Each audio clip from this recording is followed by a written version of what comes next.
Hi guys. Okay, today I'm going to talk to you guys about social media.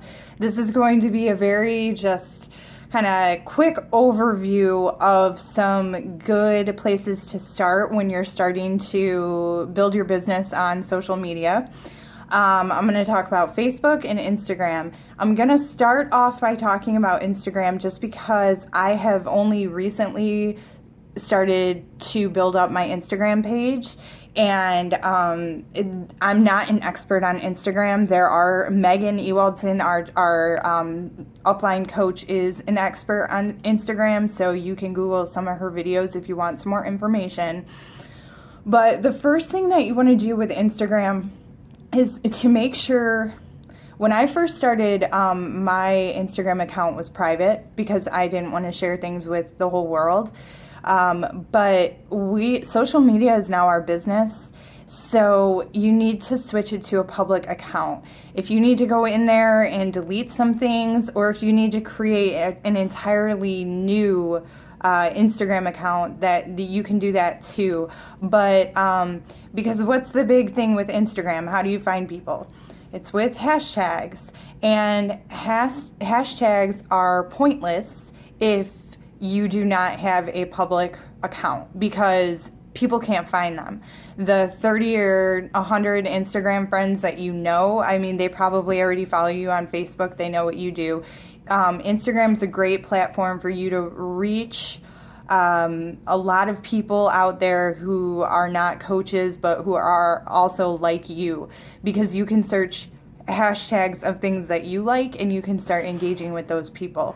So you want to use Instagram to try and engage with as many people as possible. When you do your hashtags, I'm not an expert on this, but you want to find things that are to hashtag that are unique to you. So we don't want to hashtag Beachbody, Shakeology, 21 Day Fix.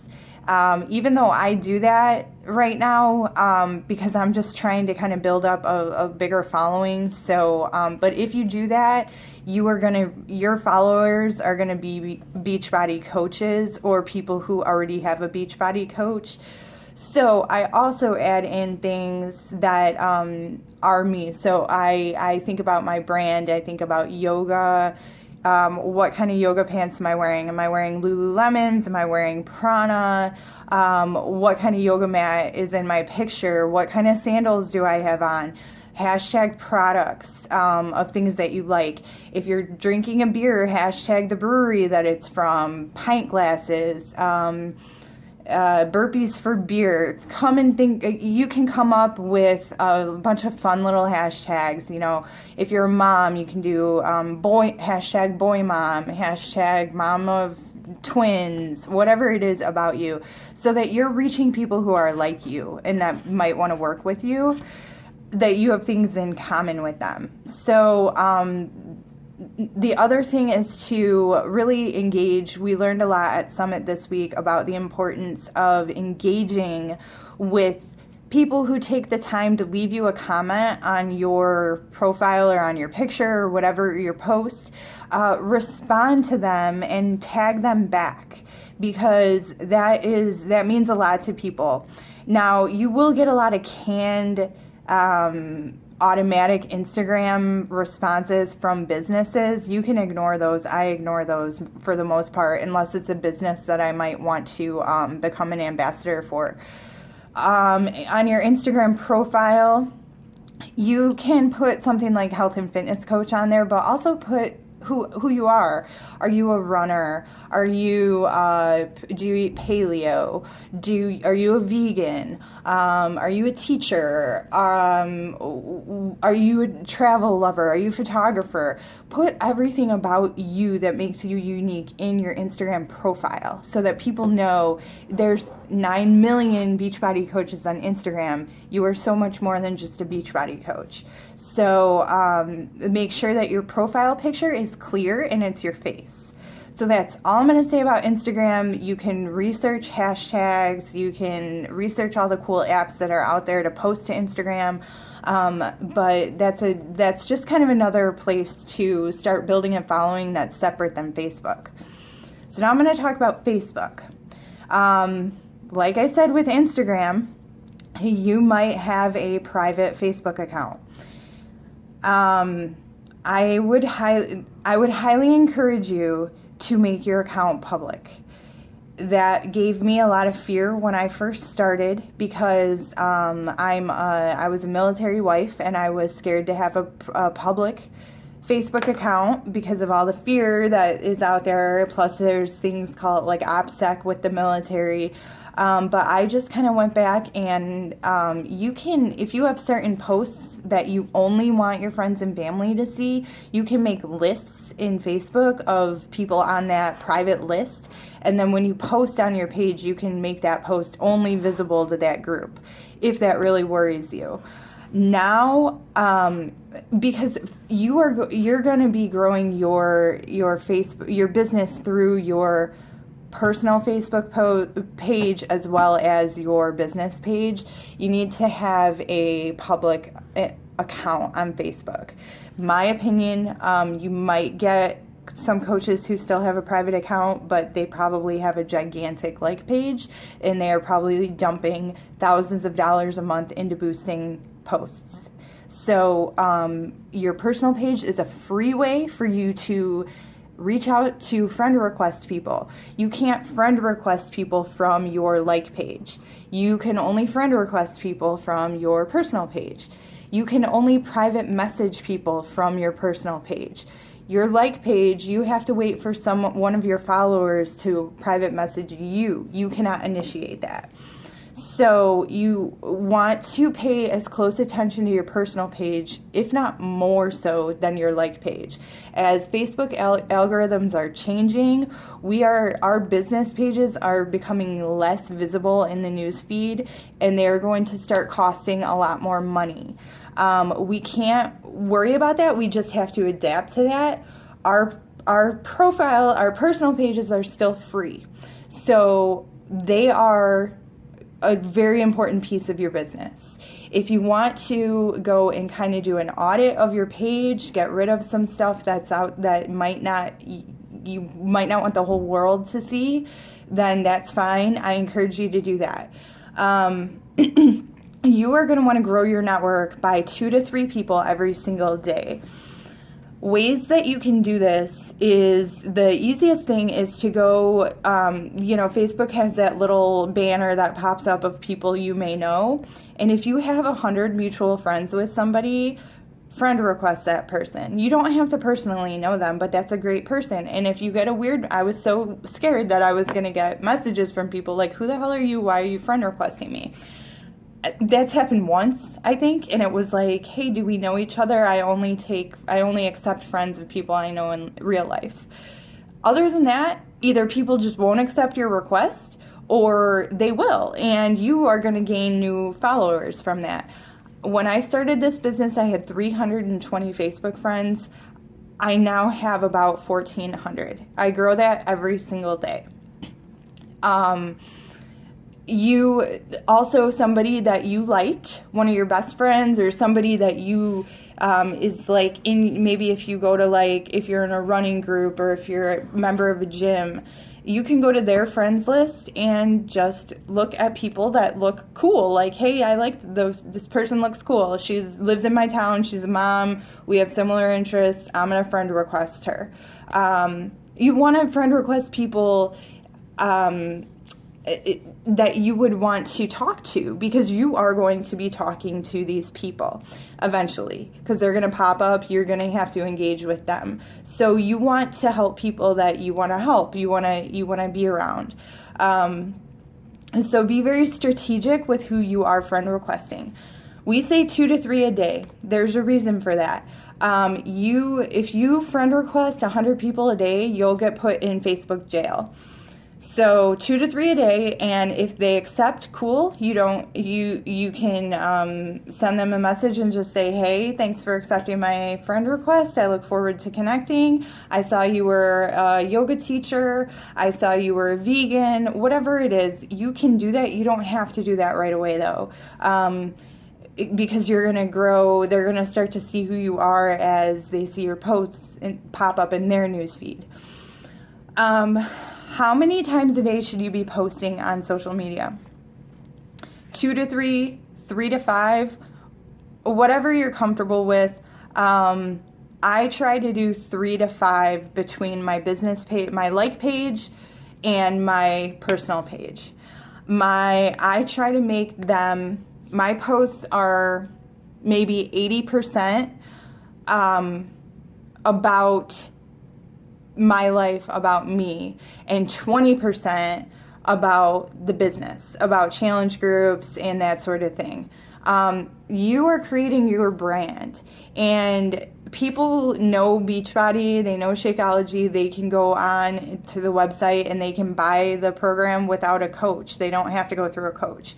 So the things that you're posting out there should be adding value to people's lives so that they want to follow you and that they trust you and they connect with you and they're inspired by you. You want to create this profile on Facebook of the person that you would want to follow, because that's who you're going to attract. You're going to attract people like you. And that is very important as you're building your business, building your brand. As you start to exhaust your warm market and you're running out of people to ask to buy a challenge pack, you are going to want to have like a whole bank of people that are like you and they know you and you're adding value to their lives every single day. You want to create scroll-stopping, eye-grabbing posts, not just canned type like posts that don't really give anybody a reason to follow you. It should be inspirational. You should share your struggles, but you should be positive. You should share your triumph and how you overcame your struggles. Share stories. Celebrate things. Celebrate people in your life. Share conversations that you've had with people. I was kind of in a social media block until I went to Summit, and you guys, I have filled up 6 pieces of paper of posts that I am going to make probably in the next week since I've gotten back, because I've been it just cleared so much of my blockage. And I'll share some of that stuff with you guys on our team call. And as we keep going through this, I'm going to share some of these things that really helped me, really helped Karen too. And we want you guys to have access to this so you can start now and you're not like a year from now just getting this inspiration. A quick couple takeaways. One of the biggest things was Amy Silverman and Bonnie Engel did a training on social media. And one of the things they said is if you're not sure, if your post doesn't sound like something you would say out loud, don't post it. If it is not something you would say to your best friend, don't post it. So read your post out loud. If you're not sure if it sounds like you don't want to just sound like every other coach out there. You don't want to be copying and pasting other coaches' posts.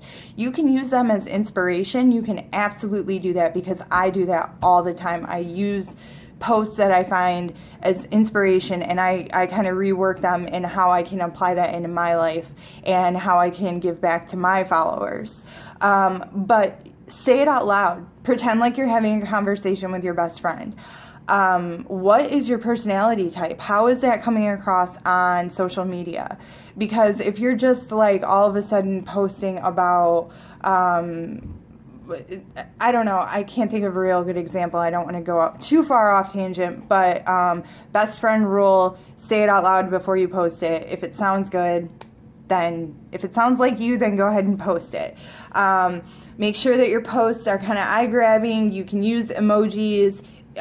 Try to line them up so that they're not just like one clustered paragraph, but more like separate little blocks of information. But you don't want to make super long posts because nobody's going to read them. If they have to click the thing that says continue reading, not a lot of people are going to do that. So you want to try, unless you're sharing a really long story, you might want to put something like warning, long post alert, or stop your scroll for a minute. I just have to share something amazing that happened. Bear with me.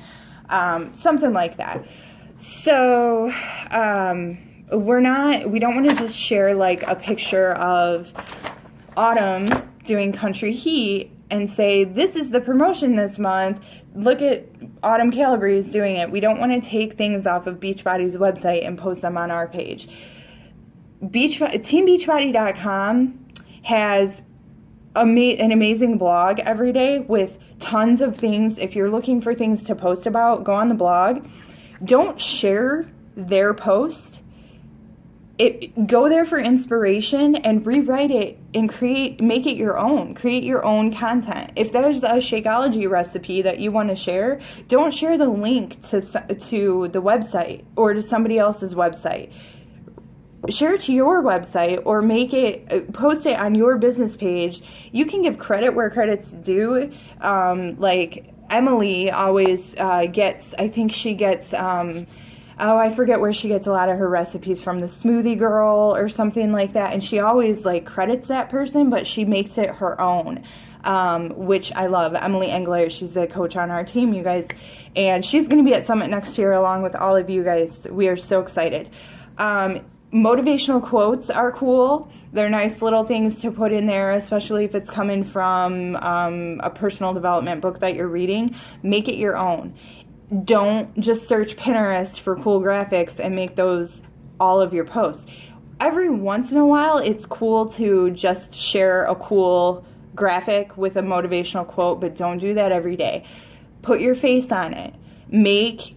Put the quote underneath your face. Use an app to somehow put you, or you running, or you doing a yoga pose, or you doing a kickboxing move with what that quote means to you. You really want to try and emote what that quote is saying to you through your picture. If your job for the day is to inspire people, and if you've inspired one person through your social media, you have done an awesome job. I'm going to end it here because it's gone way too long, and we're going to talk more about this as the group goes on.